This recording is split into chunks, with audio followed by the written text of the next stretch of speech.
देखो नीचे एक गांव है।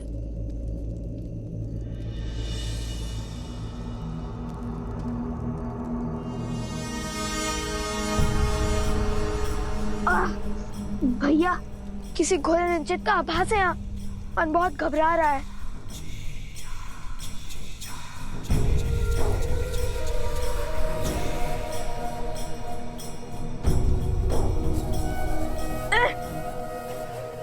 ये क्या है?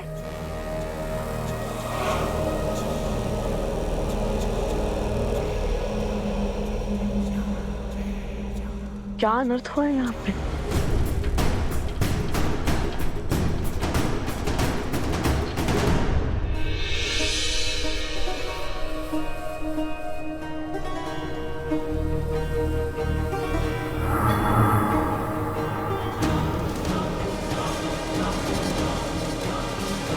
भैया लगता है किसी की दृष्टि है हम पर।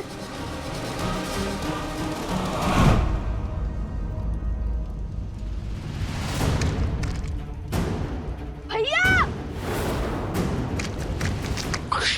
ये तो दलदल है।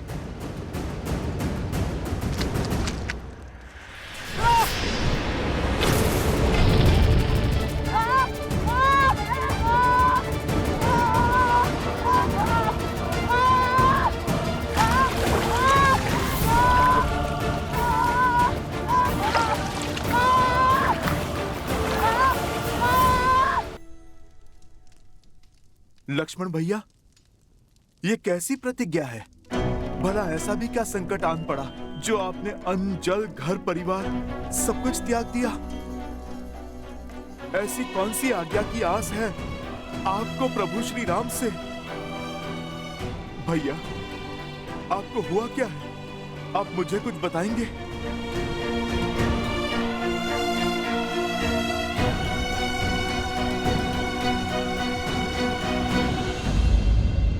लक्ष्मण भैया, मैं इस अयोध्या में केवल प्रभु श्री राम का सेवक ही नहीं, अपितु संपूर्ण रघुकुल का सेवक हूँ। लक्ष्मण भैया, मित्र नहीं तो सेवक समझकर ही अपनी व्यथा बता दीजिए। हनुमान जी, आप ही के कारण तो ये लक्ष्मण युद्ध भूमि में मृत्यु के मुख से पुनः जीवन को प्राप्त कर पाया था। स्वयं को मेरा सेवक कहकर मुझे पाप का भागी मत बनाइए। आपका स्थान तो इस रघुकुल में मुझसे 100 गुना ऊंचा है। प्रभु श्री राम जिस रूप में आपको मिले हमें कभी न मिल पाए।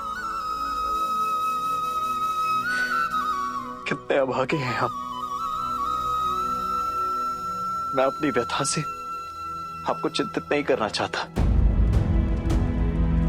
केवल इतना कहूंगा कि इस समय भैया को आपकी अत्यंत आवश्यकता है। ऐसा क्या हुआ लक्ष्मण भैया जो बात आपको कचोट रही है, मेरे प्रभु को पीड़ा दे रही है? उसके विचार मात्र से मैं चिंतित हो उठा हूं भैया। अब शेष है तो केवल इस समस्या का हल, इस संकट का निवारण। क्या इस समस्या का निवारण ढूंढ पाएंगे आप? लक्ष्मण भैया, राम काज करने के लिए तो मैं कुछ भी कर सकता हूँ। असंभव से असंभव संकट हल किए हैं मैंने, आप तो सब जानते हैं लक्ष्मण भैया। बताइए लक्ष्मण भैया, आप मुझे बताइए क्या है आपकी समस्या? भैया से कोई भेंट करने आया था हनुमान जी, जिसके पास भाभी माँ की मुद्रिका थी।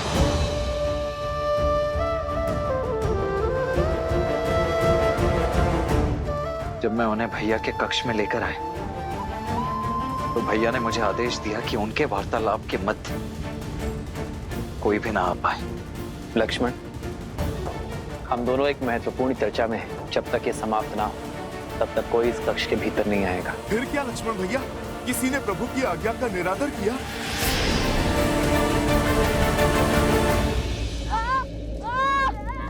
शांत, कुछ पूर्णतः शांत हो जाओ।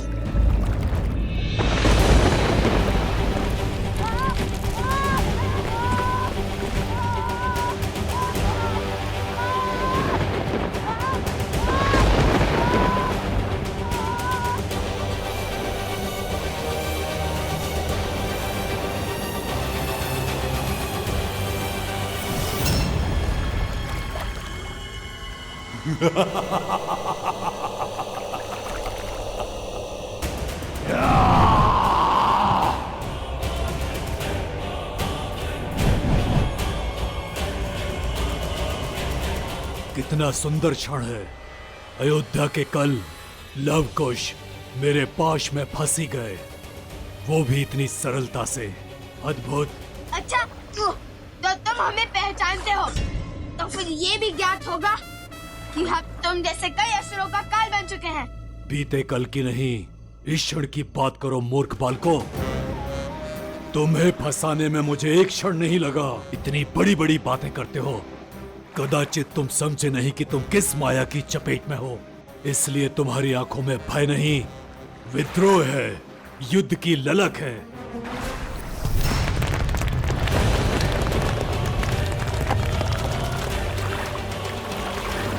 अब मेरे अतिरिक्त तुम्हें इस दलदल से कोई नहीं निकाल सकता, कोई नहीं।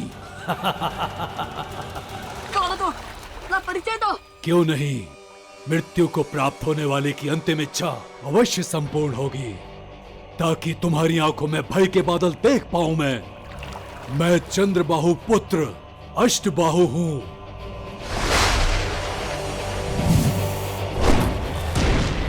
सहस्त्रमुख रावण का पौत्र अष्टबाहु।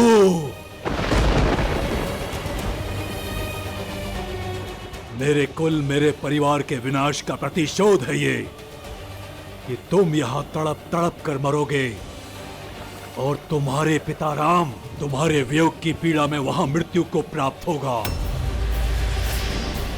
रघुकुल के अंत के साथ ही मेरे पिता की मृत्यु का प्रतिशोध पूरा होगा। मेरे पूर्वजों का पिंडदान संपूर्ण होगा।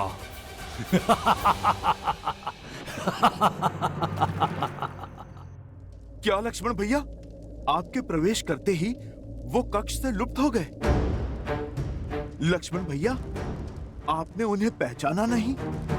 पहले कभी देखा नहीं?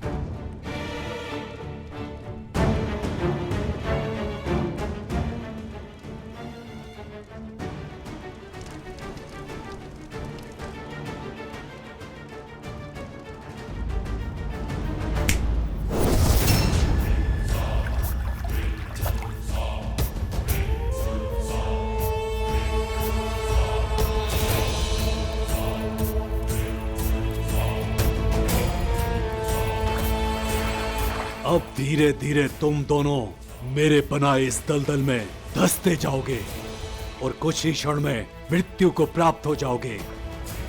मैं तुम्हारे अंत का आनंद लूंगा। सोचा नहीं था कि कोई राक्षस इतना कायर निकलेगा। सनत की प्रजाति का अपमान किया है तुमने।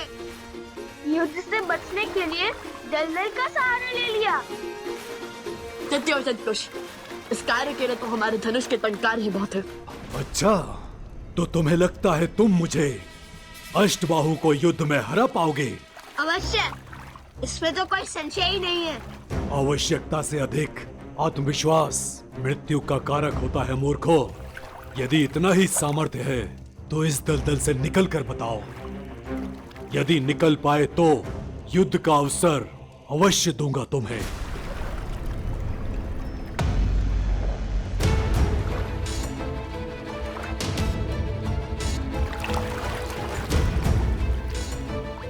मूर्ख, कोई लाभ नहीं होगा इस वस्त्र का।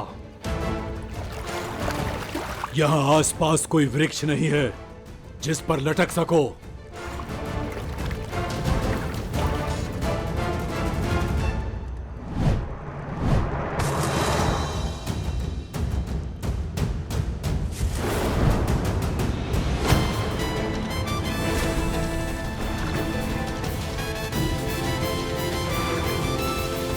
आगे जो हुआ मैं ज्ञात कर लूंगा, किंतु लक्ष्मण भैया, आप मुझे अपनी प्रतिज्ञा का कारण बताइए। क्यों आपने ये भीषण वचन लिया और मैं अब कैसे इसका निवारण करूं? अयोध्यापति का आदेश था कि जो भी उस वार्तालाप के मध्य में आएगा वो मृत्यु को प्राप्त होगा।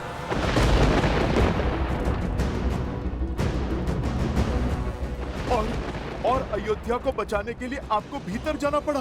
बात भाई पर आई तो भैया अपने आदेश से ही पीछे हटने लगे। हनुमान जी, इस समस्या का केवल एक ही निवारण है, मनाइए उन्हें। आपको उन्हें कहना होगा कि वो मुझे मृत्यु का ये दंड भोगने की आज्ञा दे दें।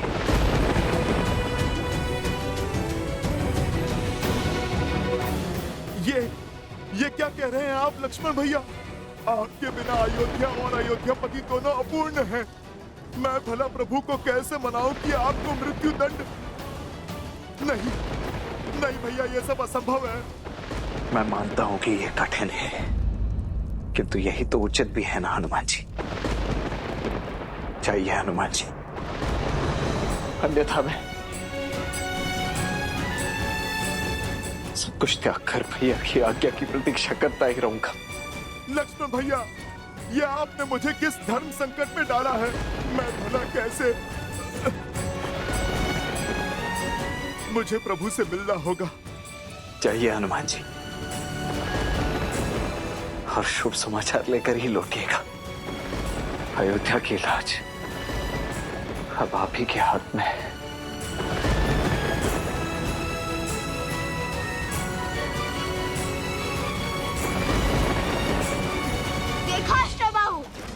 सियाराम के पुत्र लव कुश है असंभव को संभव कर देते हैं।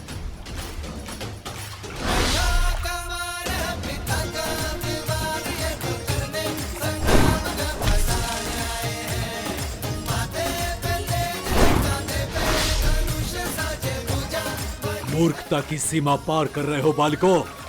इतनी सरलता से मुझ पर बाण चला पाओगे? मुझे मृत्यु के घाट उतारोगे? चूक गए ना लक्ष्य से। लव कुश है हम, कभी चूकते नहीं। ये बाण तुम्हारे लिए नहीं था।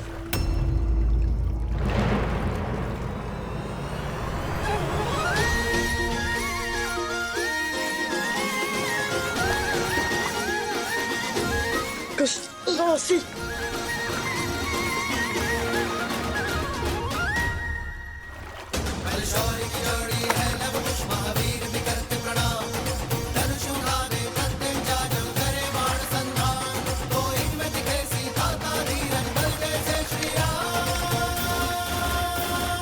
अति उत्तम, अर्थात तुम्हारा अंत इस दलदल के पास में नहीं, मेरी भुजाओं के पास में होगा।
हनुमान, तुम यहाँ?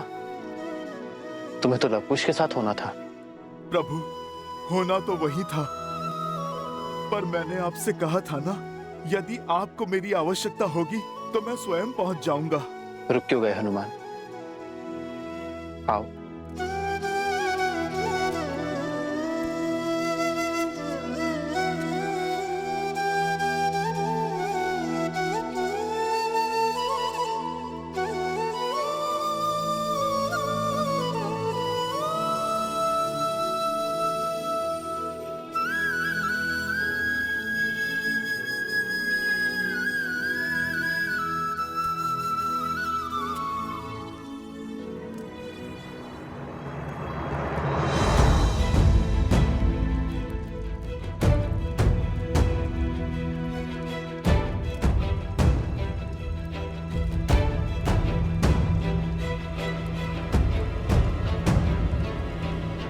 लक्ष्मण, यहाँ?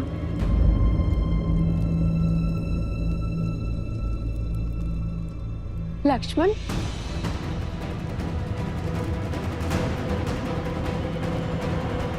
माता, पुत्र, यहाँ क्या कर रहे हो? यूं मुकुट हटा के शून्य भाव से कोई समस्या है? लक्ष्मण, बोलो ना पुत्र, क्या हुआ?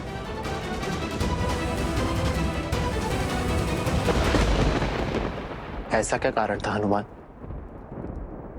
कि लौट आए?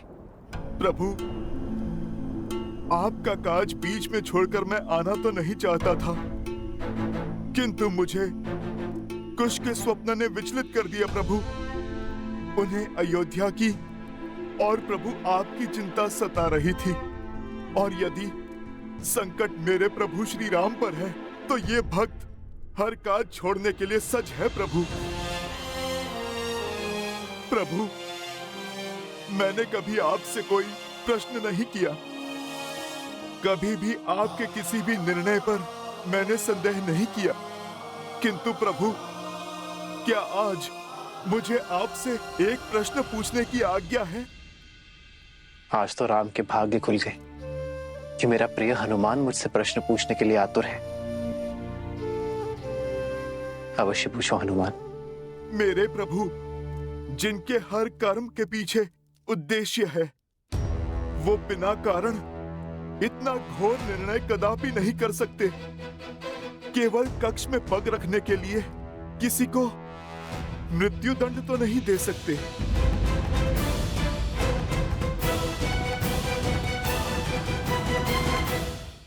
कौन था वो प्रभु जिससे भेंट की बाधा का दंड इतना घोर था कि लक्ष्मण भैया प्रभु आपसे स्वयं मृत्यु दंड की आज्ञा मांग रहे हैं? प्रभु, मेरी अनुपस्थिति में इतना सब कुछ कैसे घट गया जिसने इस संपूर्ण रघुकुल को व्याकुल कर दिया?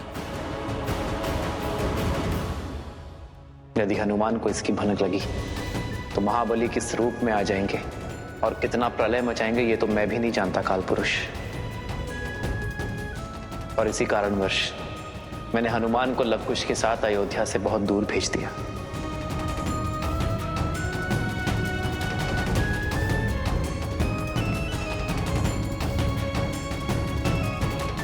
यदि मैं इस प्रश्न का उत्तर ना दे सकूं तो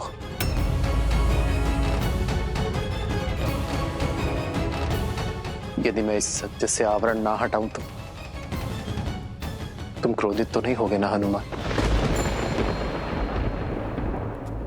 प्रभु, मैं तो आपका सेवक हूं, इस रघुकुल का दास हूं। आपसे क्रोधित होने का अधिकार मैंने प्रभु स्वयं को कभी नहीं दिया। यदि प्रभु आप उत्तर नहीं देना चाहते तो फिर कोई बात नहीं, आपका ये मौन भी बहुत कुछ कह गया है प्रभु।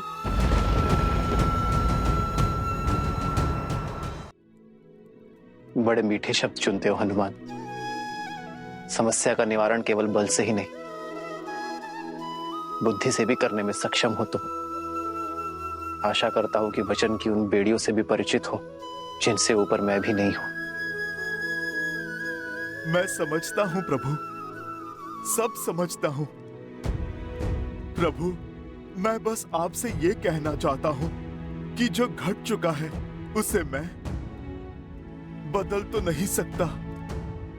नहीं, मैं आपको ये कह सकता हूं कि लक्ष्मण भैया जो आज्ञा मांग रहे हैं वो उन्हें दे दीजिए, क्योंकि यदि मैं भी आपके स्थान पर होता तो अपने अनुज को मृत्यु के मुख में कभी नहीं डाल पाता। किंतु प्रभु, मेरे यहाँ ना रहने पर जिस नियति ने अपना चक्र इतने घोर रूप से चलाया है कि आज बात मेरे लक्ष्मण भैया के जीवन पर आ गई। मेरे प्रभु श्री राम प्रश्नों के घेरे में खड़े हो गए प्रभु, जिसके कारण आज काल की छाया इस अयोध्या पर पड़ चुकी है। मैं वचन देता हूं, आज के पश्चात ऐसा कुछ भी नहीं होने दूंगा जिसके कारण मेरे रघुकुल पर, मेरे परिवार पर और मेरे प्रभु श्री राम पर कोई संकट आए।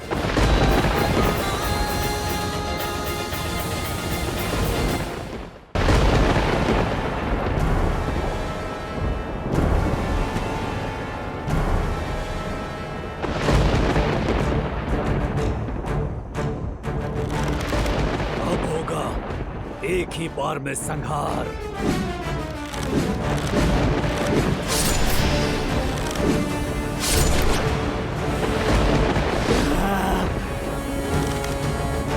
नहीं कुश, नहीं।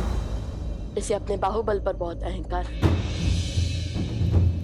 इसलिए हम इससे पहले इसके अहंकार को तोड़ेंगे।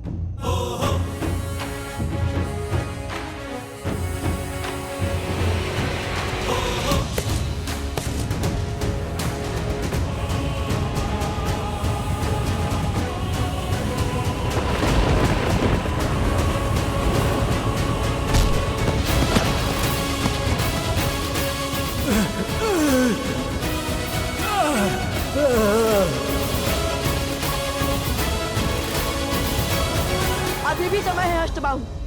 अधर्म का पथ छोड़कर धर्म का पथ अपना लो। अपने दादाश्री और अपने पिताश्री से हुई भूल को मत दोहरा। हमसे क्षमा मांगकर श्री राम की शरण में आ जाओ, फिर सब शुभ होगा। असंभव है ये, असंभव। तो फिर अपने अंत के लिए सज हो जाओ।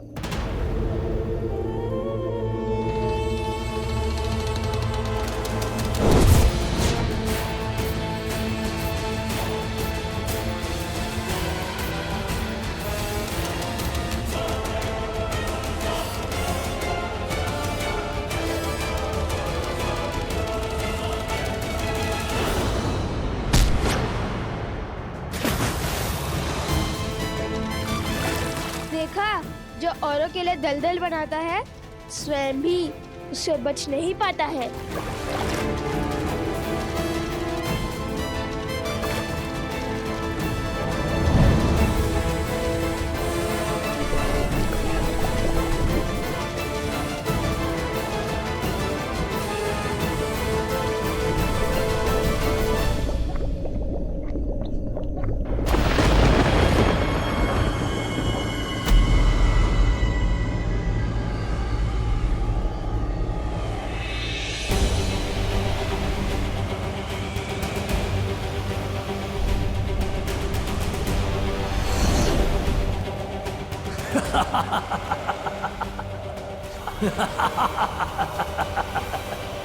मेरा अंत असंभव है लवकुश। मेरे तन का संहार हो सकता है, किंतु मेरे भीतर बसे पाप अधर्म विद्या का अंत असंभव है। अब ये धरा मेरे मलिन रक्त से शापित हो जाएगी।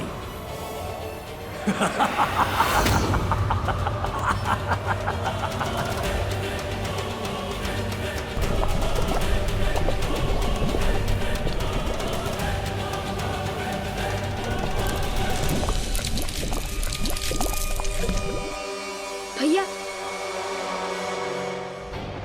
इसकी मलिनता का दंश उन निर्दोष गांव वालों को भी भोगना पड़ेगा।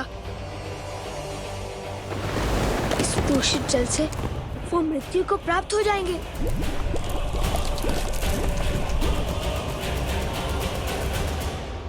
ये कैसी प्रतिज्ञा ले ली हनुमान? प्रभु, मेरे जीवन की तो केवल एक ही प्रतिज्ञा है, अपने प्रभु की सेवा और प्रभु श्री राम की रक्षा।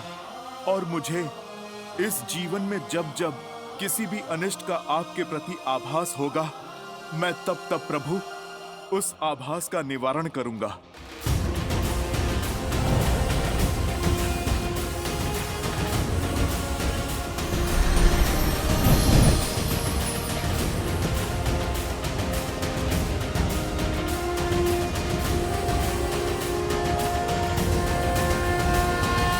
प्रभु, जब तक मैं लवकुश की यात्रा पूर्ण करवाकर पुनः न लौट आऊं, तब तक मेरे ये प्रतिबिंब आठों पहर अयोध्या की चारों दिशाओं में पहरा देंगे, नगर की रक्षा करेंगे। प्रभु, जय महावीर हनुमान, जय जय महाबली।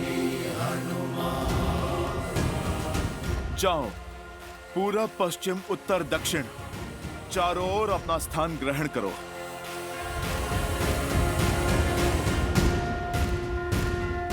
जय श्री राम।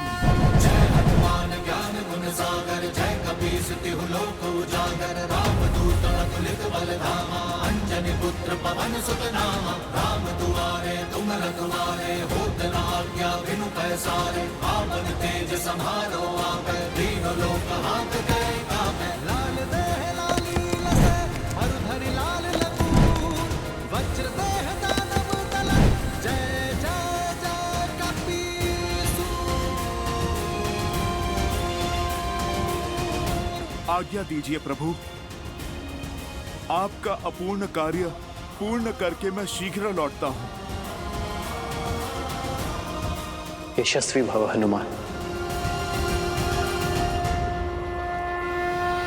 दुर्गम काज जगत के जेते, सुगम अनुग्रह तुम्हारे देते, और मनोरथ जो कोई लावे, सोई अमित जीवन फल पावे।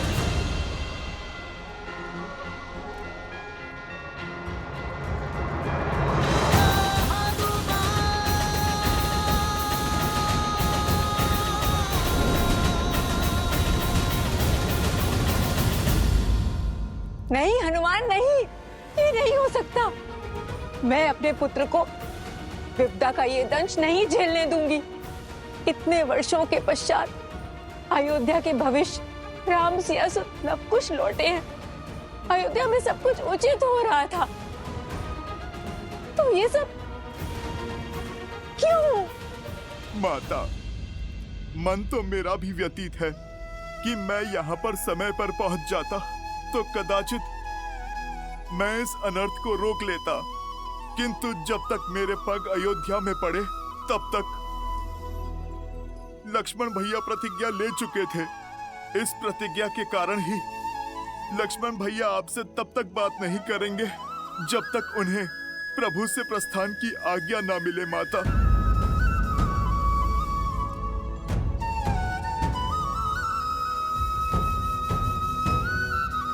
माता, आप अपने आंसू पोंछिए और अपने सौभाग्य पर गर्व कीजिए। आपने तो ऐसे पुत्र को जन्म दिया है जिसका जितना गुणगान करें उतना ही कम है। लक्ष्मण भैया जैसे भाई कदाचित पुनः कभी इस पृथ्वी पर जन्म नहीं लेंगे। ऐसे वीर और आज्ञाकारी अनुज तो अनेकों पुण्यों के पश्चात प्राप्त होते हैं, जो अपना सर्वस्व लुटाने को सज्ज हैं, अपने परिवार के लिए, अपने भाई के लिए।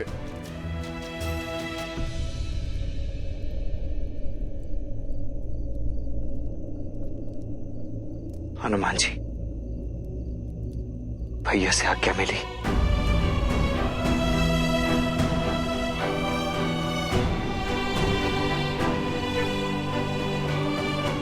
नहीं लक्ष्मण भैया, क्षमा करें, किंतु मैं ये नहीं कर पाया, क्योंकि यदि मैं भी प्रभु श्री राम के स्थान पर होता तो मैं भी कभी अपने अनुज को। लक्ष्मण, ये कैसी हट है? तुम कहीं नहीं जाओगे, समझे?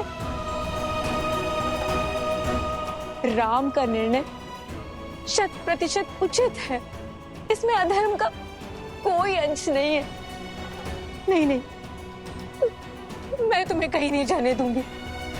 अरे ये तो मेरा सौभाग्य है कि राम मेरा पुत्र है, जो समझ रहा है, जो कह रहा है, सब उचित है।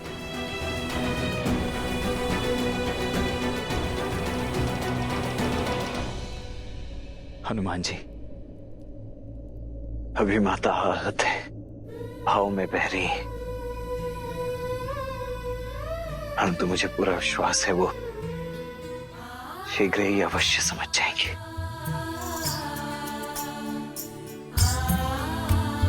अब आप मुझे आज्ञा दीजिए लक्ष्मण भैया, मुझे राम काज के लिए जाना है।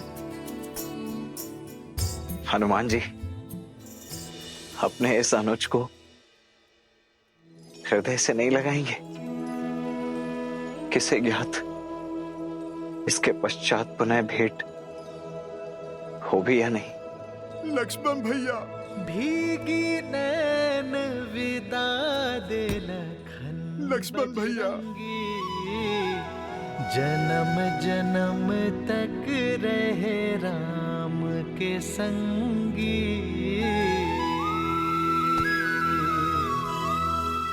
ये सब आप दोनों के कारण हुआ है। आप दोनों ने उस असुर का वध करके उसके रक्त से संपूर्ण धारा को विषाक्त बना दिया है। क्या करें हम? कैसे जिएंगे हम? वृक्ष आदि सब सूख गए हैं। यहाँ तक कि जल भी विषाक्त बन गया है। अपराध तुमने किया है तो हल भी तुम ही निकालोगे। हाँ, हल भी। शांत शांत, आप सब शांत हो जाइए। हम वचन देते हैं कि इस संकट का निर्वाण करेंगे, चाहे हमारे प्राण ही क्यों ना चले जाए। इस प्राणहीन धारा पर हम अपने प्राण स्वयं फूकेंगे।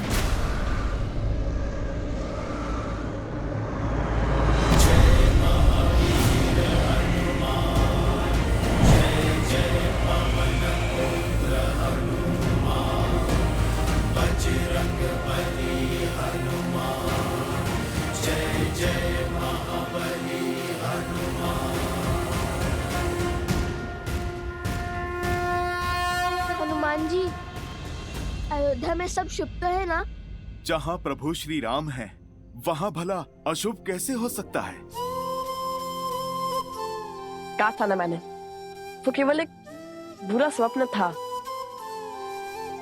आप यहाँ की चिंता मत कीजिए, इस संकट का निवारण हम कर लेंगे। हाँ हनुमान जी, हम वचन दे चुके हैं, बस हल खोजकर उसे पूर्ण करना है। जय श्री राम।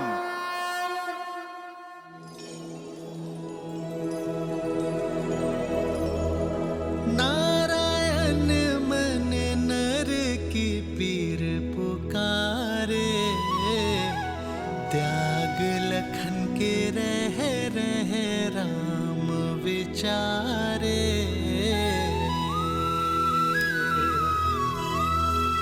बन के कवच जो जन्म का साथ निभाए, लक्ष्मण, मृत्यु दंड उसे कैसे राम सुनाए।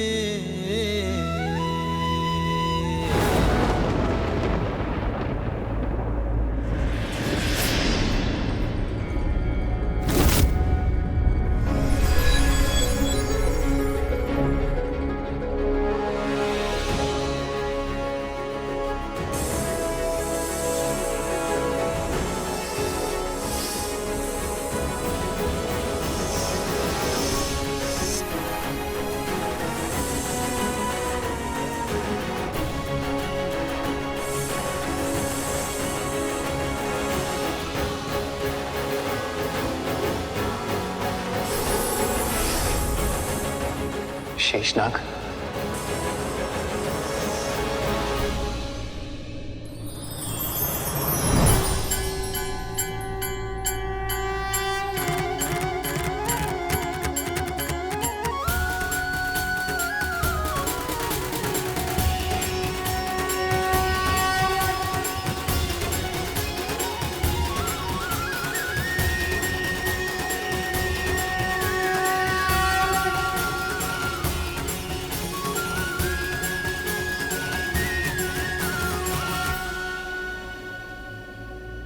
प्रभु, संसार के हर सत्य को जानने वाले नारायण को मैं भला क्या सत्य के दर्पण दिखाऊंगा।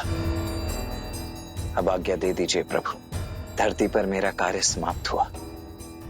ये जो कुछ भी घट रहा है ये सब नियति का लिखा है, जो आप ही ने निर्धारित किया है प्रभु। संसार के संचालन के लिए, जगत के कल्याण के लिए, ताकि मैं आपसे पूर्व वैकुंठ जाकर आपके आने की तैयारी कर सकूं। वर्षों से सुने पड़े वैकुंठ को आपके आगमन के लिए सज्ज कर सकूं। आपकी प्रतीक्षा में बैठी माता लक्ष्मी की सहायता कर सकूं। अब मानव मोह त्याग हर भाव से ऊपर उठ जाइए प्रभु, और अपने इस सेवक को जाने दीजिए, अपना धर्म निभाने दीजिए। वो जो हठ में प्रतिज्ञा लिए बैठा है वो केवल श्री राम का छोटा भाई लक्ष्मण ही नहीं, स्वयं नारायण के सेवक शेषनाग का रूप भी है।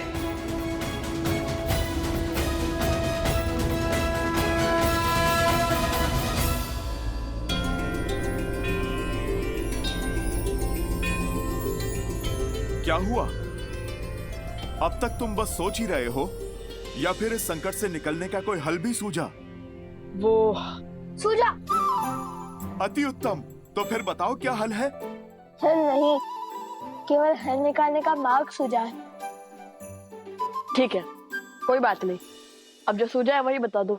पिताश्री कहते हैं जब समस्या का हल ना मिले तो एकाग्रता से ध्यान देना चाहिए। जब इंद्रियां केंद्रित होंगी बड़ी सी बड़ी उलझन क्षण भर में सुलझ जाएंगी। तो फिर विलंब किस बात का? लगाओ ध्यान। अरे आप कहाँ चल दिए? प्रभु केवल समस्या का समाधान खोजने के लिए ध्यान लगाने का परामर्श नहीं देते, अपितु मन को शांत करने के लिए ध्यान को ढाल बनाने का निर्देश देते हैं। किंतु आपका मन क्यों व्याकुल है? अयोध्यापति का आदेश था कि जो भी उस वार्तालाप के मध्य में आएगा वो मृत्यु को प्राप्त होगा। इस समस्या का केवल एक ही निवारण है, मनाइए उन्हें। आपको उन्हें कहना होगा कि वो मुझे मृत्यु का ये दंड भोगने की आज्ञा दे दें। अभी मेरी समस्या के समाधान का समय नहीं आया है। जब आएगा तब मैं अवश्य आपको बताऊंगा। अब मैं चलता हूं उस चोटी पर। मैं आशा करता हूं कि भोर होने तक इस समस्या का समाधान खोज ही लेंगे आप। अवश्य। जय सिया राम। जय सिया राम।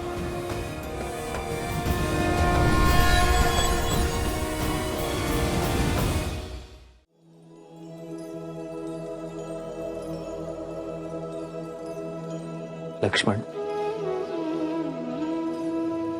भैया,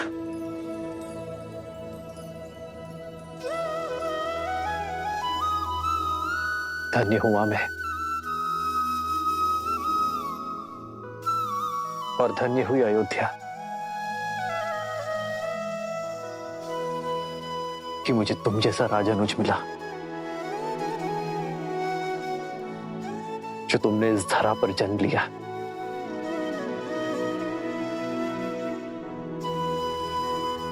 जाओ लक्ष्मण,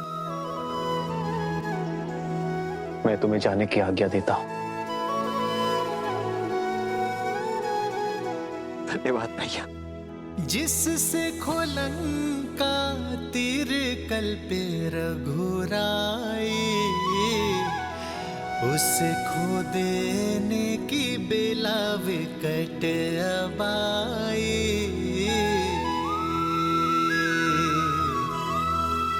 और लगा लखन विलापे यूं रामा, जो दे अनुमति जाए शरीर से प्राणा।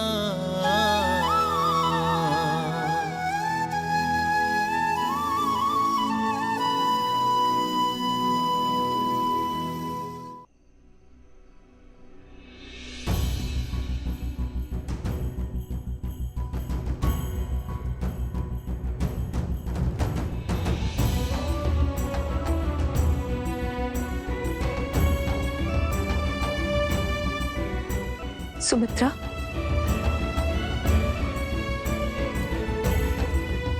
सुमित्रा,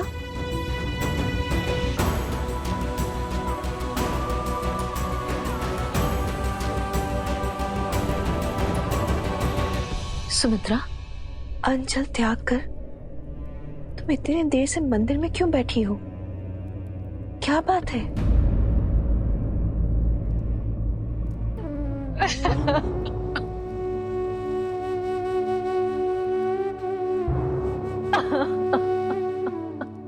बस सुमित्रा, बस शांत हो जाओ। मुझे बताओ क्या हुआ है? क्या बात है? ऐसा कौन सा संकट आ गया अयोध्या पर?